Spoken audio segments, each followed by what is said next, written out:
আজকে বন্ধুরা কাজের সাইডে তোতনদা এক কাপ চা একাই মেরে দিবে, আর এদিকে বন্ধুরা 10 টাকায় এক গ্লাস আখের রস দিয়ে দিবে, আর এদিকে বন্ধুরা রাহুলের দোকানে অক্ষয় আর রাহুল বসে বসে খাইছে গল্প করিবে। ওইটা আমি কখনো ভাবতে পারি না রে বাপ। তো চলো বন্ধুরা ভিডিওটা সকাল থেকে শুরু করা যাক।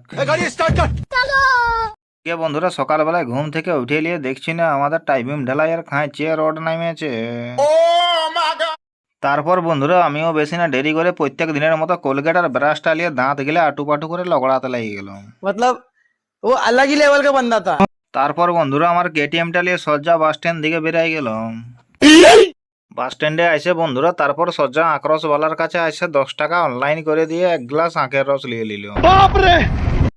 তারপর বন্ধুরা তোমাদেরকে তো একটা কথা বলাই হয় নাই, আশেপাশে যারা আমার ভিডিও দেখো তার আগে যদি আখরস খেতে ভালো লাগে তাহলে আমাদের বাস স্ট্যান্ডকে সজ্জা আসতে পারো। তারপর বন্ধুরা আখরসটা পুরাটা মারিয়ে দিয়ে এদিকে রাহুলের দোকানে এসে দেখছি না রাহুল আর অক্ষয় বসে নিয়ে খাইছে, দুজনে মিলে গল্প করছে।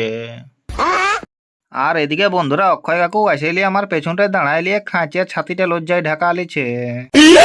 তারপর বন্ধুরা কাজে যাব বলে আমার কেটিএমটার ব্যাগটা নিয়ে বেরিয়ে গেছি। ফাইনালি বন্ধুরা তারপর কাজের সাইটে সোজা পৌঁছে গেলাম। তারপর বন্ধুরা কিছুক্ষণ কাজ করার পর এদিকে বন্ধুরা চা চলে এসেছে, আর সেই খুশিতে আমাদের তোতনদা বসে চা মারছে। তারপর বন্ধুরা আমিও বেশি না দেরি করে চাটা স্যাপ স্যাপ করে মারিয়ে দিলাম। তারপর বন্ধুরা সোজা বালিবাঁধা এসে চানটা করে নিল। তারপর বন্ধুরা ঘরে এসে দেখছি না অবাক কেস। এই যে বন্ধুরা আমাদের এই ভাইপো ছানাটা ঘরে মশলা মুড়ির দোকান খুলে দিয়েছে। তো বন্ধুরা তোমরা যদি মশলা মুড়ি খেতে চাও তাহলে আমাদের ঘরকে আসতে পারো, আমাদের ভাইপো ছানাটার কাছে ফ্রিতে খাওয়াই দিব। তার কিছুক্ষণ পর বন্ধুরা ঘরে কাজ করতে লেগে গেলাম। ঘরের একটু কাজ বাকি থাকার কারণে ওইটা আমি নিজেই করতে লেগে গেলাম। मतलब वो अलग ही लेवल का बंदा था।